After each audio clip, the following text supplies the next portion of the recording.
Salut chers internautes et bienvenue à la nouvelle édition de Sexy Buzz. Eh bien aujourd'hui nous nous interrogeons, nous nous posons la question de savoir dans une relation fille-garçon à qui revient le dernier mot. Et oui, on est ensemble, fille et garçon, mais qui doit avoir le dernier mot? L'autre disait justement que la femme doit toujours dire oui à son mari, doit lui dire oui alors même s'il se trompe. Je ne sais pas si c'est vrai. Eh bien, nous en parlerons aujourd'hui. Eh bien, dans une relation fille-garçon, à qui revient le dernier mot? Il faut déjà dire que quand on parle de relation, il faut bien comprendre c'est quoi la relation.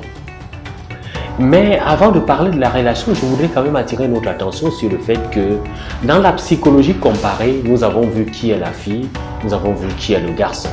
Nous avons vu que la fille, c'est la timidité, c'est le cœur, c'est la sensibilité. Alors que nous avons vu que le garçon, c'est la logique, c'est la démonstration, c'est le corps. Si dans le garçon, c'est le corps, la démonstration, et puis la logique, et la fille, c'est le cœur, la sensibilité, il faut très bien comprendre, il faut qu'on se comprenne d'abord très bien chacun d'eux. Cela veut dire donc que nous ne sommes pas les mêmes, cela veut dire que nous sommes différents. Et donc quand on dit une relation, c'est quoi être en relation? Eh bien, la relation, c'est ce qui lie deux personnes.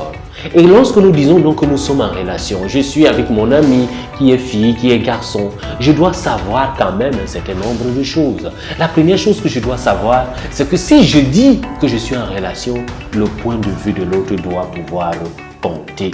Il ne s'agit pas de dire qu'on est en relation et que l'autre pense parce qu'il est homme, parce qu'il est le garçon, il doit imposer son point de vue. On doit faire comme il veut. Non.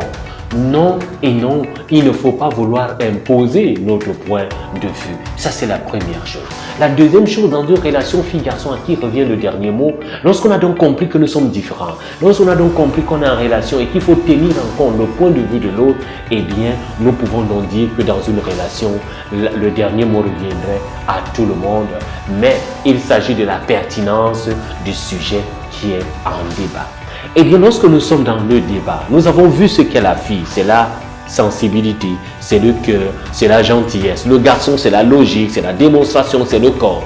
Donc, il est important de savoir que lorsqu'on discute, lorsqu'on dialogue, on doit pouvoir arriver à un consensus. Et quel est le consensus? C'est de savoir d'abord tenir en compte le point de vue de l'autre. C'est très important. Je tiens en compte ce qu'il dit. Je ne le banalise pas. Je ne le minimise pas. Premièrement. Deuxièmement, j'essaye un peu de voir dans ce débat que nous avons, qu'est-ce qui nous relie et qu'est-ce qui nous sépare. Et lorsque nous allons mettre en place qu'est-ce qui nous relie, qu'est-ce qui nous sépare, nous verrons donc justement pour arriver à un consensus. Et le consensus, c'est quoi? Voici ce qui nous allie, voici ce qui nous sépare. Et maintenant, nous allons regarder ce qui nous sépare. Dans les éléments de ce qui nous sépare, il faudrait que nous puissions voir dans ces éléments-là, qu'est-ce que nous pouvons avoir comme consensus. Est-ce que le débat dont nous parlons aujourd'hui n'appelle-t-il pas de la sensibilité? N'appelle-t-il pas le cœur à pouvoir trancher? Eh bien, si c'est donc un sujet qui appelle à la sensibilité, si c'est donc un sujet qui appelle au cœur, pourquoi ne pas tenir en compte le point de vue de la jeune fille? Parce qu'elle est faite de tendresse, parce qu'elle est faite de cœur. Mais si le sujet qui a tranché nous demande une certaine démonstration, une certaine logique, alors nous pouvons dire attention, qu'est-ce que le garçon a à dire? Lorsqu'on se connaît, lorsqu'on se complète, lorsque dans la psychologie comparée, nous savons qui nous sommes, chacun, en ce moment-là, le consensus viendrait. Donc dans une relation fille-garçon, le garçon ne doit pas dire que j'ai le dernier mot sur tous les sujets. Non.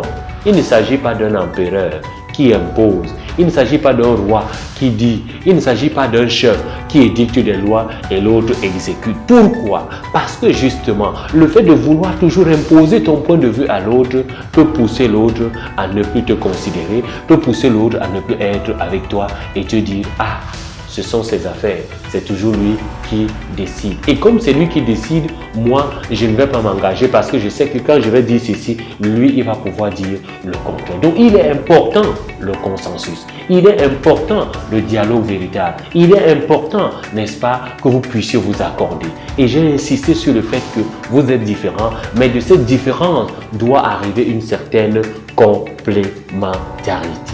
Et dans la complémentarité, on verra donc quel est le consensus, c'est-à-dire qu'est-ce qu'on arrête, qu'est-ce qu'on décide, qu'est-ce qu'on prend comme décision après que nous ayons mené une belle et bonne discussion.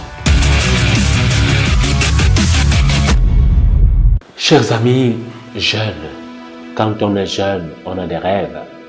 Quand on est jeune, parfois on voudrait que ce qu'on veut, ce qu'on pense passe. On veut imposer nos points de vue. Surtout nous, les jeunes garçons, nous voulons imposer nos points de vue. Eh bien, à travers cette publication, nous voulons attirer ton attention là-dessus. Il faut éviter les mots qu'on avait hier. J'ai dit, cela ne se discute pas. Il y a des sujets qui ne se discutent pas, mais il y a des choses qui méritent d'être discutées parce que la jeune fille n'est pas ton élève, parce que la jeune fille n'est pas ta fille, parce que la jeune fille n'est pas justement ton domestique, n'est pas non plus, n'est-ce pas, un animal. C'est aussi un être humain doté de connaissances, doté, n'est-ce pas, de beaucoup de choses. Et il faut apprendre à tenir compte du point de vue de l'autre. Parce que lorsqu'on est en relation, on décide de tenir compte de l'autre, on décide d'accepter l'autre, on décide de comprendre l'autre. Donc dans une relation, à qui revient le dernier mot? Eh bien le dernier mot ne revient à personne. Je vous dirais même davantage que le dernier mot revienne à l'un ou à l'autre en fonction du sujet qui est au débat, en fonction de la sensibilité, en fonction de la logique, en fonction de la tendresse, en fonction du cœur ou du corps. Le sujet fait appel à quoi en ce moment-là? Peut-être qu'on donnera plus la parole à la femme pour dire, ah, comme c'est un sujet qui demande tendresse et cœur, eh bien pourquoi ne pas tenir en compte ton point de vue? Ou alors, si c'est le garçon, pourquoi ne pas tenir compte de son point de vue? Voilà ce que nous voulions te dire. Merci de continuer à t'abonner. Merci de continuer à partager autour de toi Sexy Buzz. Merci surtout de savoir que à Sexy Buzz, le dernier mot ne revient à personne, sinon à toi et rien qu'à toi.